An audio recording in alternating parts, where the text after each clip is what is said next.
Não, não. Isso não pode estar acontecendo. Minha mãe ficou congelada na porta de entrada. Sua mala Louis Vuitton caindo no chão de mármore polido com um baque surdo. Seu bronzeado de Santorini parecia quase alaranjado sob as luzes quentes do lustre de cristal. O lustre que eu tinha passado 3 horas limpando no dia anterior. Seus olhos percorreram a sala de estar como se não reconhecesse a própria casa. E talvez ela não reconhecesse. Porque nos 31 dias desde que ela subiu naquele voo para Paris, deixando uma criança de 11 anos com uma nota de $20 e um "Você vai ficar bem, querida?" jogado sobre o ombro, eu havia transformado tudo. O cheiro de pão caseiro ainda pairava no ar, misturado com o aroma de limão dos produtos de limpeza que aprendi a fazer com bicarbonato e vinagre. A casa que ela deixou caótica, com pilhas de roupas sujas e uma geladeira vazia exceto por um iogurte vencido, agora brilhava. Cada superfície reluzente, cada cômodo organizado. As plantas que estavam morrendo agora floresciam nas janelas. A pilha de contas não pagas que costumava viver na mesa da cozinha havia desaparecido completamente. "Emma!" Sua voz saiu estrangulada, quase irreconhecível. "O que você fez?" Eu estava na cozinha, meu avental, costurado de um lençol velho, ainda amarrado na cintura, farinha nas mãos de fazer massa para o jantar. Tinha 11 anos, mas naquele momento, olhando para a mulher que me deu à luz e depois me abandonou por um mês inteiro em outro continente, me senti muito, muito mais velha. "Sobrevivi", respondi simplesmente. "E você precisa sentar, porque tem muito que eu preciso te contar sobre o que aconteceu enquanto você estava bebendo vinho na Toscana." Ela entrou devagar, seus saltos Louboutin clicando no piso de madeira que eu havia esfregado de joelhos. Notei como ela olhou para a mesa de jantar, não apenas limpa, mas posta. Guardanapos dobrados, flores frescas do jardim do vizinho, que eu tinha permissão para cortar, em um vaso de vidro. "Onde está a senhora Morrison?" ela perguntou, referindo-se à babá que supostamente deveria ficar comigo. "Ela fez tudo isso?" Algo quente e amargo subiu na minha garganta. Durante semanas eu tinha guardado essa raiva, deixando-a fermentar enquanto aprendia a fazer arroz que não queimasse e a consertar o vazamento embaixo da pia com vídeos do YouTube assistidos no iPad da escola. "A senhora Morrison?" Dei uma risada sem humor. "A senhora Morrison pegou o cheque de adiantamento de $500 que você deixou para ela e nunca mais apareceu. Ela saiu 3 horas depois que você fechou aquela porta." O rosto da minha mãe empalideceu sob o bronzeado caro. "O quê? Mas ela..." "Eu falei com ela toda semana. Ela disse que estava tudo bem." "Você falou com ela?" Minha voz subiu uma oitava. "Você nunca me ligou uma vez, nem uma vez em 31 dias. Mas ligou para a babá que me abandonou no primeiro dia?" O silêncio que se seguiu foi tão denso que podia sentir seu peso pressionando meu peito. Minha mãe abriu e fechou a boca como um peixe fora d'água, procurando palavras que não viriam. Eu vi o momento exato em que a realidade a atingiu. Não apenas que a babá havia fugido, mas que sua filha de 11 anos havia ficado completamente sozinha por um mês inteiro. "Emma, eu..."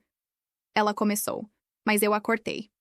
"Senta", ordenei, minha voz mais firme do que jamais havia sido com ela.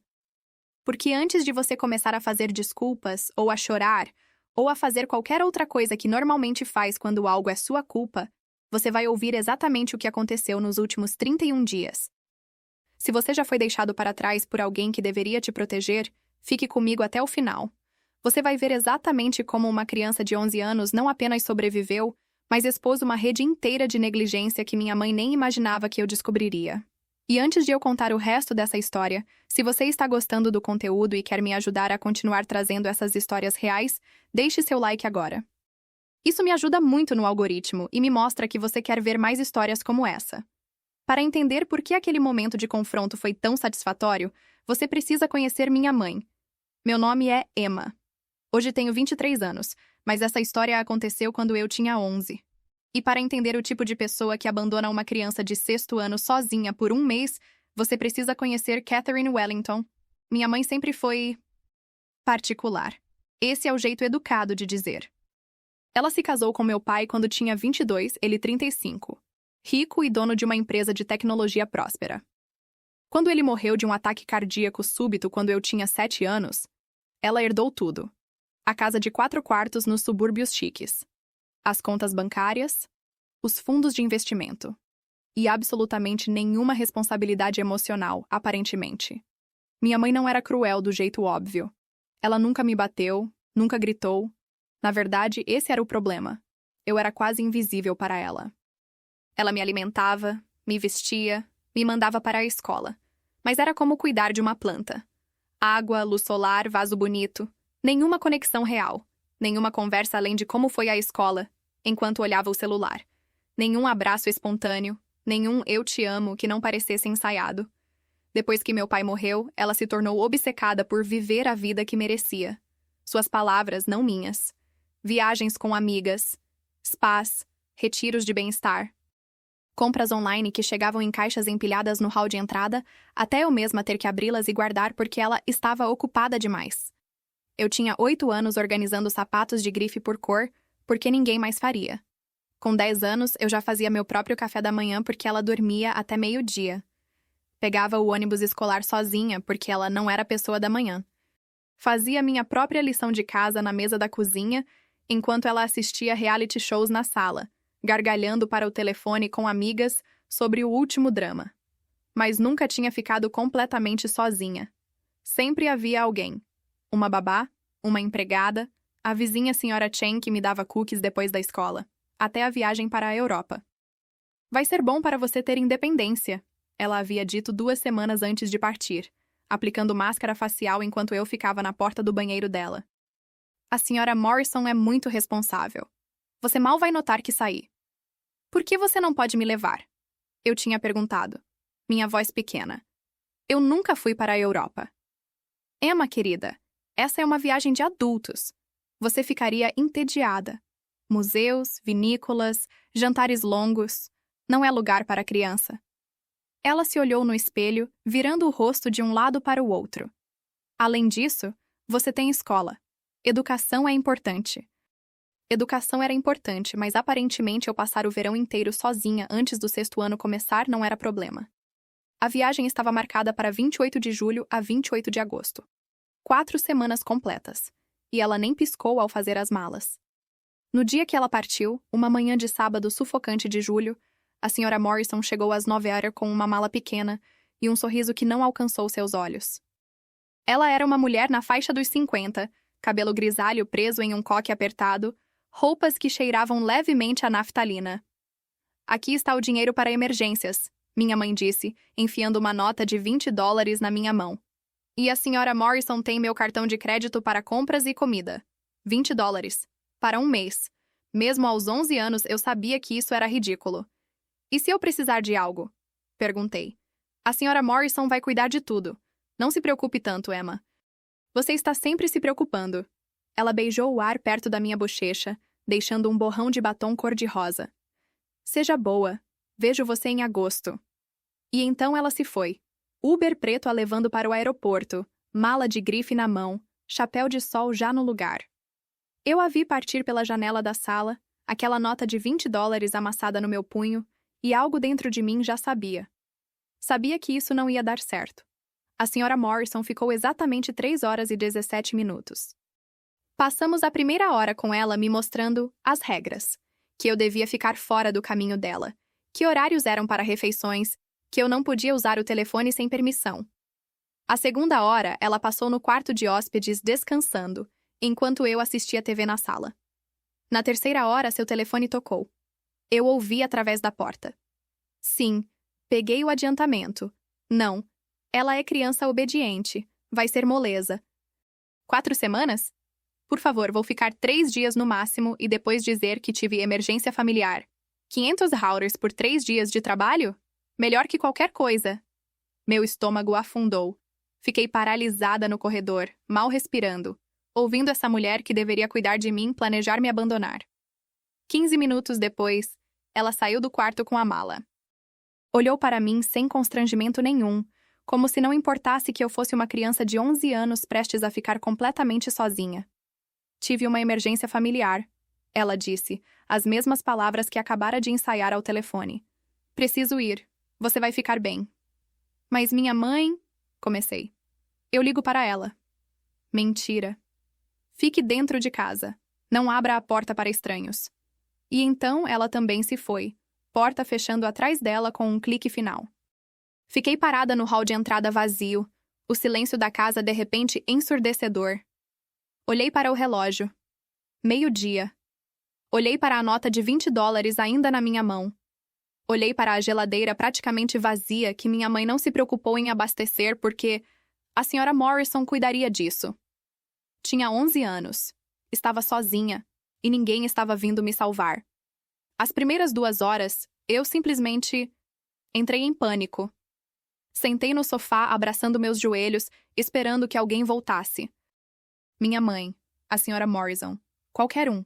Meu coração batia tão forte que podia ouvir nas orelhas. Cada pequeno som, o ar-condicionado ligando, um carro passando lá fora, me fazia pular. Tentei ligar para minha mãe, direto para a caixa postal. Tentei de novo. E de novo. Nada. Ela estava no avião, percebi, voando sobre o Atlântico enquanto eu desmoronava em casa. Por volta das 14 horas, minha barriga roncou. Não tinha almoçado. Fui até a cozinha e abri a geladeira. Lá estava. Um iogurte vencido há 5 dias, meio galão de leite que cheirava estranho, 3 ovos e condimentos. No freezer, uma caixa de palitos de peixe que eu odiava e gelo. Nas prateleiras, metade de um pacote de macarrão, uma lata de molho de tomate e cereal. Fiz uma conta mental rápida. $20. 31 dias. Isso dava 65 centavos por dia. Meu pânico começou a se transformar em algo diferente. Algo mais frio, mais calculado. Se ninguém ia me salvar, eu precisava me salvar. Peguei um caderno do meu quarto e comecei a fazer listas. Lista 1. O que temos na casa. Lista 2. O que preciso para sobreviver. Lista 3. Como conseguir o que preciso com 65 centavos por dia? A resposta era óbvia e aterrorizante. Eu não podia conseguir nada. $20 não alimentaria uma criança por 1 mês. Nem perto. Então comecei a pensar diferente. O que eu tinha que não era dinheiro? Uma casa, internet, habilidades básicas de leitura e matemática.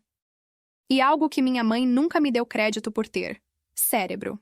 Passei o resto daquele primeiro dia no iPad da escola, pesquisando como fazer comida com ingredientes básicos, como fazer dinheiro sendo criança, como sobreviver sozinho. Os resultados eram meio assustadores. Muitos artigos sobre jovens fugitivos e crianças de rua, mas também úteis.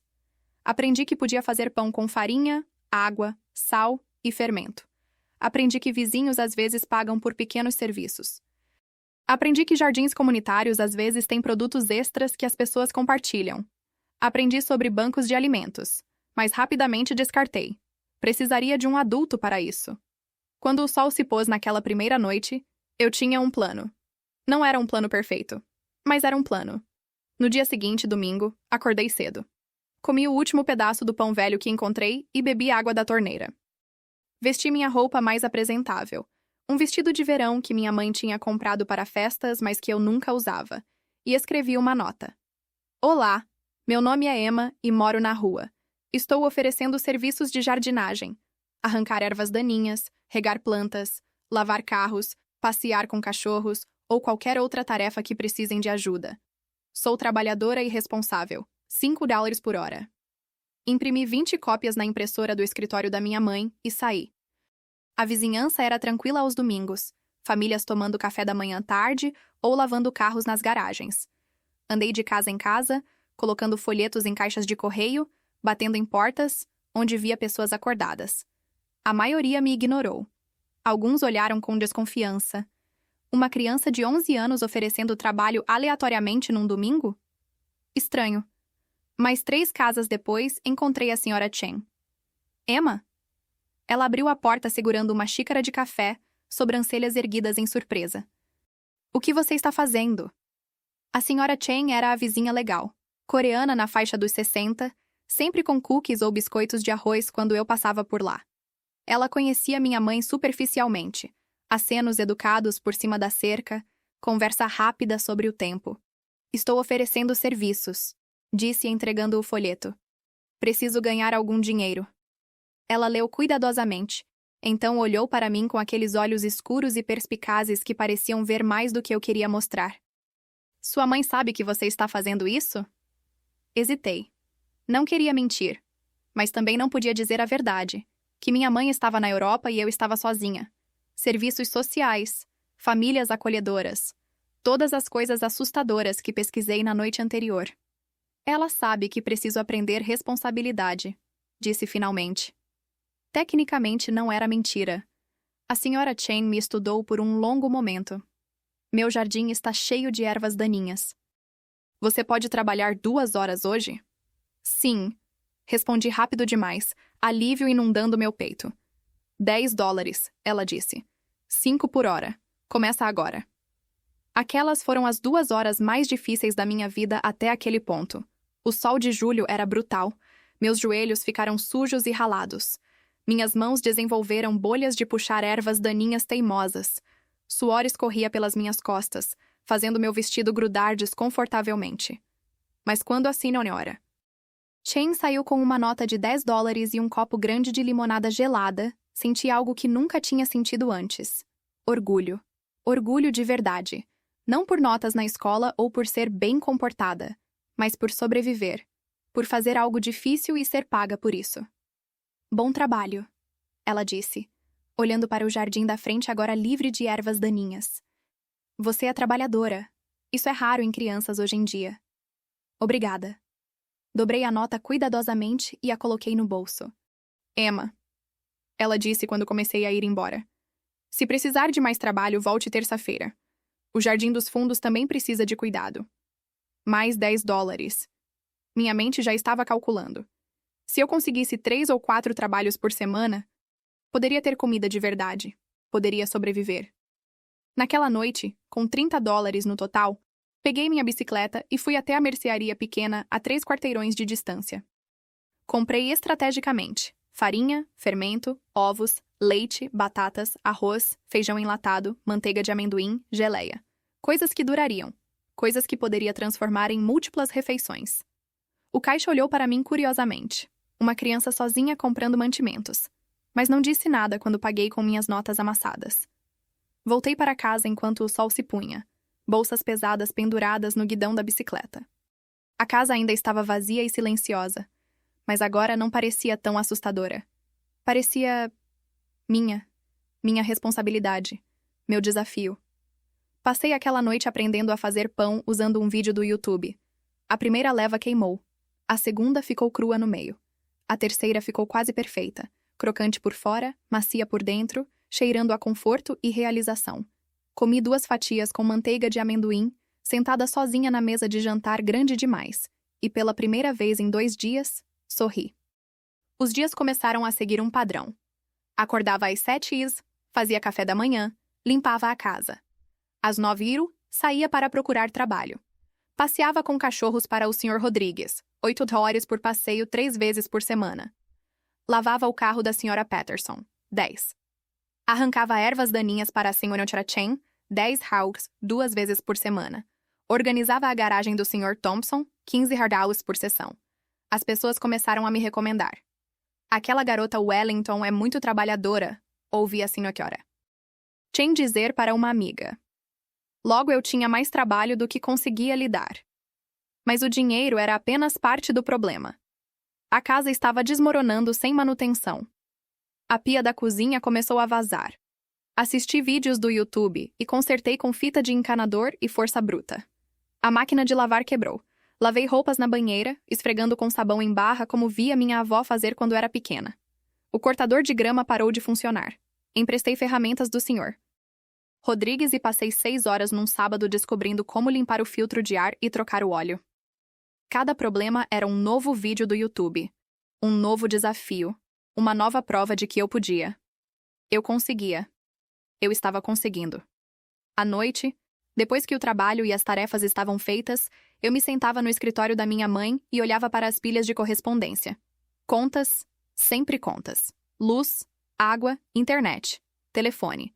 Envelopes vermelhos dizendo vencido e aviso final. Minha mãe nunca pagava nada no prazo. Ela tinha dinheiro. A herança do meu pai garantia isso, mas era desorganizada, desleixada, ou simplesmente não se importava. Contas se acumulavam até avisos de desligamento chegarem, então ela pagava tudo de uma vez com taxas atrasadas, reclamando sobre como era caro viver. Olhei para essas contas e pensei em como seria fácil simplesmente lidar com elas. Minha mãe me deixara com acesso ao computador dela, que tinha seus logins bancários salvos. Nunca mudava suas senhas. Welly 2015, para tudo. Na terceira semana, quando um aviso vermelho gritante chegou dizendo que a eletricidade seria cortada em 5 dias, tomei uma decisão. Entrei no sistema bancário da minha mãe. Olhei para o saldo. 47.328,94. Tanto dinheiro só parado lá enquanto eu comia arroz e feijão para jantar 3 noites seguidas. Paguei a conta de luz. 300 reais com taxas atrasadas. Então paguei a água, e o gás, e a internet, e o telefone. Cada pagamento parecia como assumir controle. Não apenas da casa, mas da minha própria sobrevivência. Se ela não ia voltar para cuidar de mim, eu cuidaria de mim mesma. E cuidaria da casa que ela abandonou também. Comecei a plantar. O quintal dos fundos tinha solo bom, mas estava coberto de mato. Passei dias limpando, usando ferramentas emprestadas e vídeos de jardinagem. Plantei tomates, alface, ervas, abobrinha, tudo de sementes baratas do mercado ou mudas que os vizinhos me deram quando mencionei meu projeto de jardinagem. A senhora Chen me deu 1 dúzia de mudas de morango. De um jardim a outro, ela disse com um sorriso. Sr. Rodrigues me ensinou a compostar. Sobras de comida viram solo rico. Solo rico vira comida boa. Círculo da vida, pequena. No final da terceira semana, minha horta estava crescendo. Pequenos brotos verdes empurrando através da terra. Promessa de autonomia. Promessa de que eu realmente não precisava de ninguém. A casa também estava se transformando. Eu limpava obsessivamente, organizado cada cômodo como via em revistas de decoração que minha mãe deixava espalhadas. Aprendi a costurar assistindo tutoriais, consertando cortinas rasgadas e transformando lençóis velhos em capas de almofada. Aprendi marcenaria básica do Sr. Thompson, consertando gavetas quebradas e a perna bamba da mesa de café. Cada melhoria era uma declaração silenciosa. Eu sou capaz. Eu importo. Eu existo. Mas a solidão era pesada.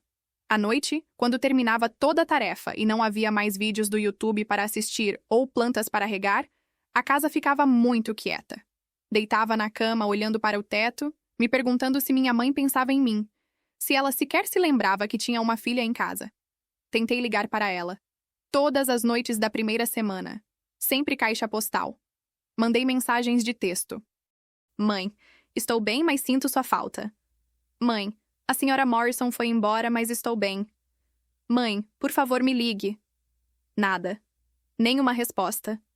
Na quarta semana, parei de tentar. E algo dentro de mim endureceu. Se ela não se importava o suficiente para checar, eu não me importaria o suficiente para implorar por atenção. Então veio o dia 25 de agosto. 3 dias antes dela retornar. Cheguei em casa após um dia longo passando cachorros e encontrei um envelope na porta. Não era conta. Era a carta do conselho escolar. Prezada Sra. Wellington, a falta de Emma não foi justificada pelos últimos 14 dias de programação de verão. Regulamentos exigem confirmação de bem-estar. Por favor, entre em contato imediatamente. Meu sangue congelou. Programação de verão. Eu tinha completamente esquecido. Minha mãe tinha me inscrito num programa de enriquecimento de verão que encontrava na biblioteca 2 semanas em agosto. Arte, ciência, leitura. Eu amava aquelas sessões normalmente. Mas com tudo acontecendo, sobreviver, trabalhar, manter a casa funcionando, simplesmente esqueci. E agora o conselho escolar estava perguntando perguntas. Entrei em pânico por aproximadamente 10 minutos. Andei em círculos na sala, imaginando assistentes sociais batendo na porta, me levando embora, minha mãe sendo presa por negligência. Então parei. Respirei. Pensei. Sentei no computador e escrevi um e-mail da conta da minha mãe. Desculpe a falta de comunicação. Emma teve gripe severa e ficou de cama sob supervisão médica. Ela está recuperada agora, mas perdeu as sessões por cautela. Anexo atestado médico. Atestado médico. Não tinha isso. Mas sabia quem poderia ter. Fui até a casa da senhora Chen. Toquei a campainha, esperando que ela pudesse, não sei, ajudar. Não delatando, mas ajudando. Ela abriu a porta secando as mãos num pano de prato. Emma, tudo bem? Preciso de ajuda, admiti. E então, pela primeira vez em 4 semanas, contei a verdade a alguém. Não tudo. Não sobre o dinheiro ou as contas ou consertando a casa sozinha. mas sobre a senhora Morrison indo embora, sobre estar sozinha, sobre o conselho escolar. A senhora Chen ouviu em silêncio, seu rosto passando por várias emoções: choque, raiva, tristeza e, finalmente, determinação. Você tem cuidado de si mesma, ela disse finalmente. Não deveria ter que fazer isso, mas você fez. Você é muito mais forte do que qualquer criança deveria precisar ser. Vão me levar embora? Perguntei, minha voz pequena. Ela pensou por um longo momento. Sua mãe volta em 3 dias? Assenti. Então vamos fazer assim. Você fica aqui hoje e amanhã. Oficialmente está visitando enquanto sua mãe está trabalhando. Eu ligo para o conselho escolar e explico que houve um mal-entendido, que você esteve sob minha supervisão e não estava se sentindo bem. Quando sua mãe voltar, você volta para casa. E então você e ela vão ter uma conversa séria. Ela não vai se importar, murmurei. Então vamos fazer ela se importar, disse a senhora Chen firmemente. Passei 2 dias na casa da senhora Chen. Ela me alimentou. Comida de verdade, refeições quentes e caseiras que faziam meu estômago roncar de gratidão. Me deu o quarto de hóspedes dela. Me deixou tomar banhos longos e quentes. Assistimos filmes bobos e ela me ensinou a fazer kimchi. Mas a cada hora, minha ansiedade crescia. Minha mãe voltaria em breve, e eu tinha transformado tudo. A casa, as contas, o jardim, a mim mesma.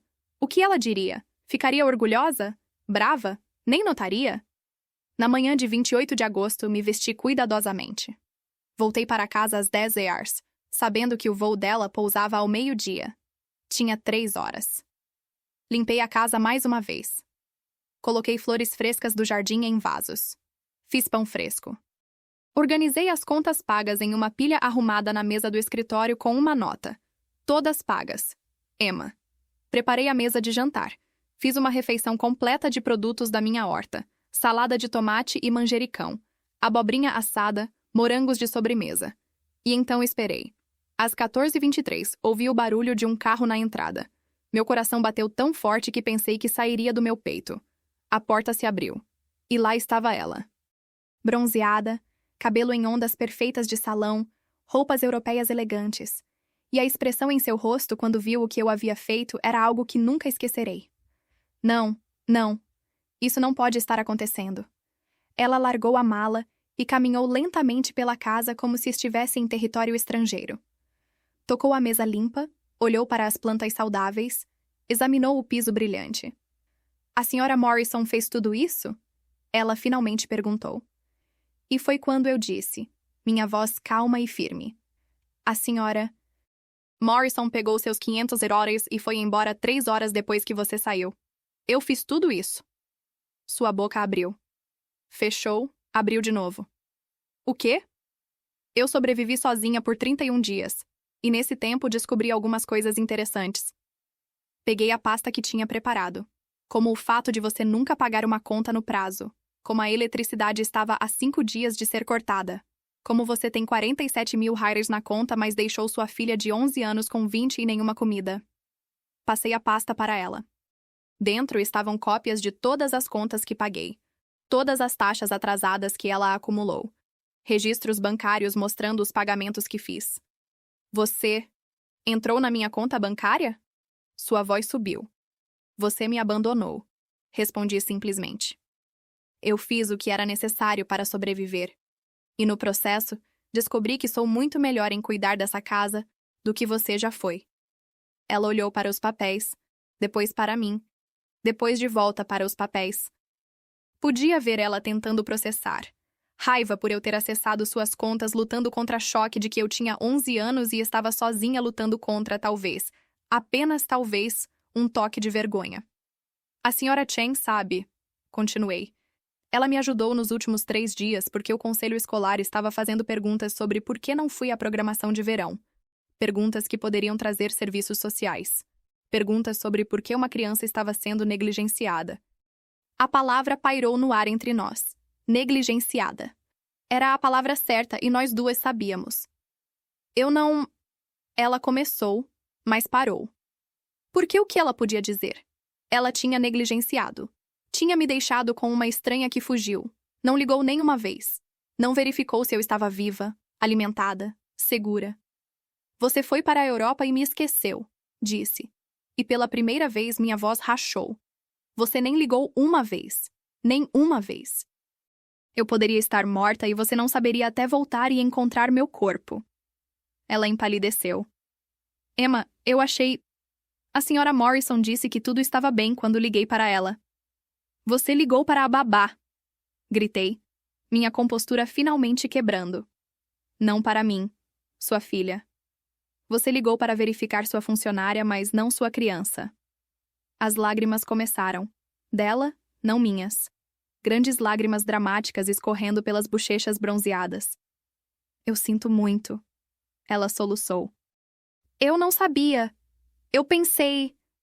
Você não pensou, interrompi. Você nunca pensa. Você só faz o que quer e assume que tudo vai se resolver magicamente. Ela afundou numa cadeira, rosto nas mãos. E pela primeira vez na minha vida, vi minha mãe não como essa figura glamurosa distante, mas como o que ela realmente era. Uma mulher profundamente egoísta e quebrada que nunca deveria ter sido mãe. Eu não sei como ser mãe, ela sussurrou através das mãos. Depois que seu pai morreu, eu só... não sabia. Então deveria ter aprendido, respondi. Ou deveria ter me dado para alguém que soubesse. Mas me manter como um acessório que você alimenta ocasionalmente e ignora o resto do tempo? Isso é crueldade. E eu terminei. Ela levantou a cabeça. O que você quer dizer? Quero dizer que esse mês me ensinou algo. Ensinou que não preciso de você. Posso me alimentar, posso limpar, posso pagar contas, posso resolver problemas. Tenho 11 anos e sou mais responsável que você. Emma... Não, cortei. Você vai me ouvir. A partir de agora, as coisas mudam. Você vai me ensinar a cozinhar adequadamente, não só macarrão e pão. Vai me ensinar sobre dinheiro e contas. Vai começar a agir como mãe ou vai me deixar ser legalmente emancipada quando tiver idade suficiente? Porque não vou mais ser invisível. Ela olhou para mim com olhos arregalados, vendo talvez pela primeira vez a filha que tinha ignorado por anos. E naquele momento, algo mudou entre nós. Não amor. Isso ainda era complicado, mas respeito, medo até. Você cresceu, ela disse silenciosamente. Tive que crescer, respondi. Você não me deu escolha.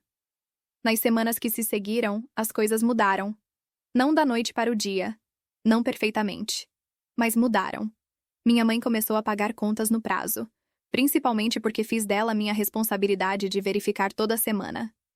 Começou a fazer compras e cozinhar, embora muitas vezes eu terminasse corrigindo suas receitas ou adicionando sabor. Começou a fazer perguntas sobre minha vida, minha escola, meus amigos. Algumas vezes parecia genuíno. Outras vezes parecia ensaiado, como se estivesse seguindo um roteiro de como ser uma mãe melhor. Mas era mais do que eu tinha antes, e eu continuei minha horta. Continuei fazendo pequenos trabalhos para os vizinhos, não porque precisasse do dinheiro agora, mas porque gostava da independência.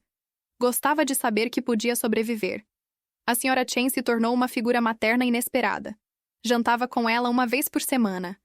Ela me ensinava a cozinhar comida coreana, me contava histórias de quando imigrou jovem, me dava conselhos sobre vida que minha própria mãe nunca poderia dar. Você é forte, Emma, ela me disse uma noite enquanto preparávamos dumplings. Mais forte do que deveria precisar ser. Mas essa força vai servir bem na vida. Só não deixe endurecer seu coração.